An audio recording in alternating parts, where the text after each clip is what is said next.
Last class में हमने discuss किया था डिप्लीशन लेयर के बारे में, राइट, और डिफ्यूजन करंट को हमने स्टडी किया।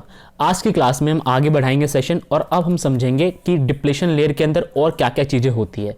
आप एक बात समझ के देखो, अगर मैं आपको ये डायग्राम दिखाऊं पिक्टोरियल व्यू, तो ये जो डिप्लीशन रीजन दिख रहा है आपको, ठीक है, ये एक प्रकार से बॉर्डर है, ठीक है, और इस बॉर्डर के अंदर, इस बॉर्डर के इस तरफ जो है वो क्या रहेंगे, पी टाइप के चार्ज कैरियर्स, और इस बॉर्डर के इस तरफ एन टाइप के चार्ज कैरियर्स। अब आपको पता है ना कि बॉर्डर के बीच का जो इलाका होता है वहां पे किसी को जाना अलाउड नहीं होता। In a similar way depletion region में भी कुछ भी इस ये चार्ज कैरियर नहीं जाएंगे। मान लो कि ऐसे समझ लो, ये नेपाल है और ये पाकिस्तान है, ये पाकिस्तान के पीपल है और ये नेपाल के पीपल है, ये तो उनके ओरिजिनल पीपल है, और ये वो बॉर्डर वाला इलाका है जहां पे इंटरमिक्स होके मान लो यहाँ पे आर्मी वार्मी रह रही है इनकी, तो ये कॉमन सिटीजन इसमें जा पाएगा? नहीं जा पाएगा।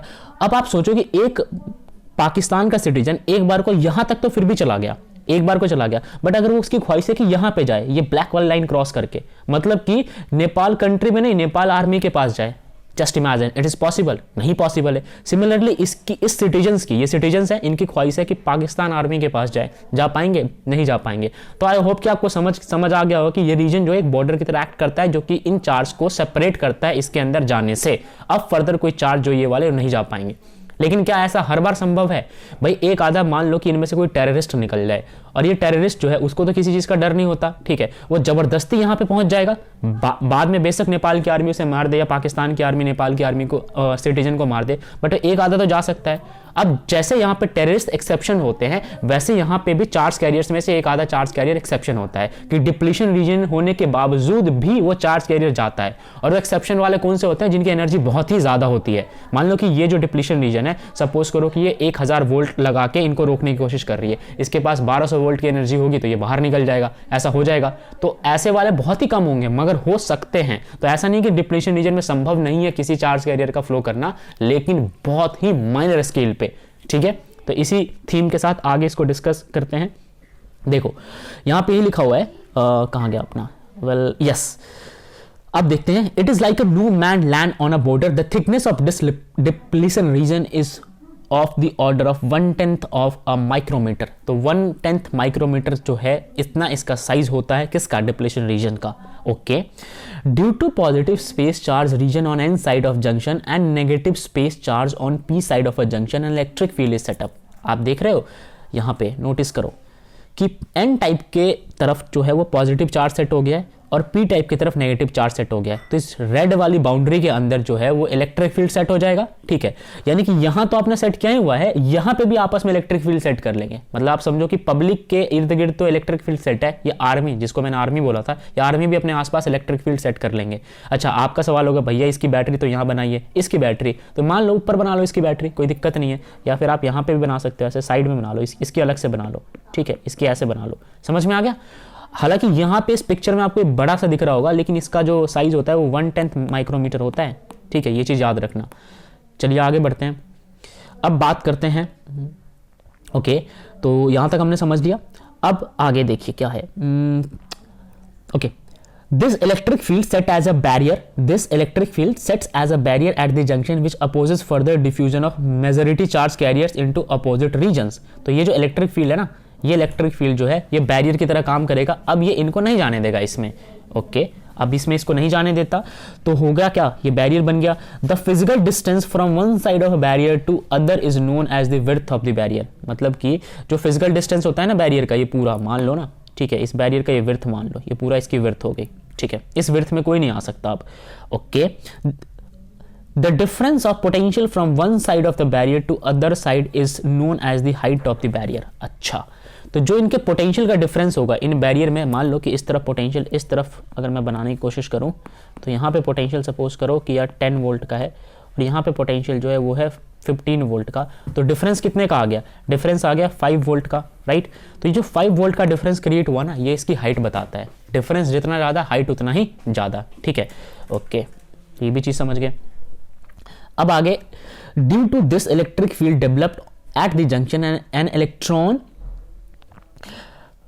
on P side of the junction moves to N side and holes on N side of the junctions move to P side of the junctions. The motion of these charge carriers due to electric field is called drift. Okay, होता क्या है, यहां पे यही लिखा हुआ है कि इस इलेक्ट्रिक फील्ड डेवलपमेंट के बाद जो इलेक्ट्रॉन है पी साइड पे मौजूद, आप पी साइड पे देखो, आपको यहाँ पे दिखेगा ये पी साइड है, इस पी साइड पे जो ये इलेक्ट्रॉन्स आपको दिख रहे हैं, ये वाले इलेक्ट्रॉन्स, ये मूव करने की कोशिश तो करेंगे, और एन साइड पे जो होल्स है ये भी मूव करने की कोशिश करेंगे, मगर कहाँ पे कोशिश करेंगे और कैसे मूव कर पाएंगे, तो यही हमारा सवाल है। तो ये जो मूव करते हैं, यहाँ पे लिखा हुआ आगे कि moves to n side and holes on n side of a junction move to p side of a junction, the motion of these charge carriers due to electric field is called drift। तो इन्हीं charge carrier का जो motion है ये drift कहलाता है। अच्छा, अब आपके मन में अभी भी सवाल होगा कि चार्ज कैरियर कहाँ मूव करते हैं, तो एन साइड के जंक्शंस में जो भी चार्ज कैरियर्स है, जैसे एन साइड में होल है, ठीक है, राइट, एन साइड में क्या है, होल है, वो मूव करते हैं पी साइड की तरफ। अब आप यहाँ पे नोटिस करो, आप यहाँ पे देखो एन साइड में आपको क्या दिख रहा है, ये होल्स दिख रहे हैं, ये कहाँ मूव करने की कोशिश करेंगे, पी साइड में, मतलब डिप्लीशन रीजन के अंदर, ठीक है। ये जो है हिस्सा दिख रहा है ना, ये तो अभी भी पी साइड का हिस्सा है, ये जो होल्स है ये इस तरफ जाने की कोशिश करेंगे, ये इलेक्ट्रॉन्स इस तरफ जाने की कोशिश करेंगे, मतलब न्यूट्रलाइज कर लेंगे, तो इनका जो मूवमेंट होता है ना, इसे हम ड्रिफ्ट कहते हैं, राइट, समझ में आ गया। तो ये था ड्रिफ्ट। ओके, अब आगे, ओके, अब आगे बढ़ते हैं। In the beginning the diffusion current is large but drift current is small. शुरू में तो डिफ्यूजन करंट जो होगा वो ज्यादा होगा और ड्रिफ्ट करंट स्मॉल होगा। आप सोच के देखो ना, शुरू में तो ये सब बहुत ज्यादा डिफ्यूज कर लेंगे क्योंकि ये रीजन था ही नहीं, लेकिन एक वक्त के बाद जब डिप्लीशन रीजन डेवलप हो गया तो अब सारा करंट कौन सा आ जाएगा, ड्रिफ्ट करंट। अब इनमें सिर्फ आर्मी को मूव करने की इजाजत है, मतलब आर्मी यानी कि ड्रिफ्ट करंट मूव कर सकते हैं, तो अब डिफ्यूजन करंट होना बंद हो गया तो ड्रिफ्ट करंट इंक्रीज कर जाएगा। तो चलिए ये चीज आ गया आपको समझ में। अब आगे देखते हैं। As the diffusion process continues the space charge region across the junction extend. अब जैसे जैसे ये डिफ्यूजन का प्रोसेस जो है वो आगे की ओर बढ़ता जाता है, जो स्पेस है चार्ज रीजन का वो एक्सटेंड करता जाता है। तो सिंपल भाषा में बताऊं तो ये जो ये साइज है ना, इंक्रीज करता जाता है, जैसे जैसे डिफ्यूजन बढ़ेगा ये इंक्रीज करेगा, ठीक है। Okay, as a result of it the strength of electric field across the junction increases and thereby drift current increases। आप सोच के देखो एक बात, शुरू में यहाँ पे कुछ नहीं था, तो पहले कुछ चार्ज कैरियर इधर से इधर गए और कुछ इलेक्ट्रॉन्स इधर से इधर आए, ठीक है, तो एक रीजन बना, फिर और आए, फिर रीजन बड़ा बना, फिर और आए, फिर रीजन और बड़ा बना। तो जैसे जैसे डिफ्यूजन बढ़ता गया, जो डिप्लीशन रीजन का है वो साइज बढ़ गया, फिर एक टाइम के बाद डिफ्यूजन रुक जाएगा, डिप्लीशन रीजन का साइज मैक्सिमम हो जाएगा, और जैसे ही डिप्लीशन रीजन का साइज मैक्सिमम होगा तो ड्रिफ्ट करंट भी मैक्सिमम हो जाएंगे, ठीक है। तो यही चीज बताई गई आपको कि ड्रिफ्ट करंट जो है वो मैक्सिमम कब होता है, ठीक है, तो ड्रिफ्ट करंट इंक्रीज कर जाएगा। This process continues until the diffusion current became equal to the drift current. अच्छा, ये प्रोसेस कब तक चलता रहता है, जब तक डिफ्यूजन करंट और ड्रिफ्ट करंट आपस में बराबर ना हो जाए, तब तक ये इंक्रीमेंट का काम होता रहता है। जैसे ये बराबर हो जाते हैं फिर इंक्रीमेंट वाला काम जो है वो रुक जाता है। Okay, when this stage is reached the movement of majority charge carriers across the junction stop. जैसे ये स्टेज को आप रीच कर लेते हो कि यार जो डिफ्यूजन करंट है, आप यहाँ पे देखो, जो भी डिफ्यूजन करंट होगा इनकी वजह से और जो ड्रिफ्ट करंट होगा इनकी वजह से, अगर ये बराबर हो गए, ठीक है, मान लो कि आप सोचो कि ये जो बैटरी दिख रही है आपको, ये ड्रिफ्ट करंट की बैटरी है, और मैं यहाँ पे बना देता हूँ आपके मेन उसकी बैटरी, ठीक है, सपोज करो यहाँ पे, तो ये जितना मान लो कि पोटेंशियल यहाँ पे होगा उतना ही पोटेंशियल सपोज यहाँ पे हो गया, तो फिर ये जो डिफ्यूजन और ड्रिफ्ट का चक्कर है ना वो खत्म हो जाता है। अच्छा, जैसे ये चक्कर खत्म हो जाता है, होता क्या है, when this stage is reach the movement of majority charge carriers across the junction stop. तो जो मेजॉरिटी चार्ज कैरियर है ये जंक्शन के अक्रॉस, ये दिख रहा है आपको, ये जंक्शन के अक्रॉस जो है इनका मूवमेंट ये रुक जाता है। Okay, now PN junction is set to be in equilibrium state and there is no current across PN junction. और इस वक्त पीएन जंक्शन जो है वो इक्विलिब्रियम स्टेट पे आ जाता है और कोई भी करंट आपको यहाँ पे नहीं मिलेगा, ना ही तो ड्रिफ्ट मिलेगा और ना ही डिफ्यूजन मिलेगा। At this stage the potential barrier across the PN junction is maximum. और इस वक्त जो पोटेंशियल बैरियर है वो बहुत ही ज्यादा होता है क्योंकि दोनों बराबर है, ठीक है।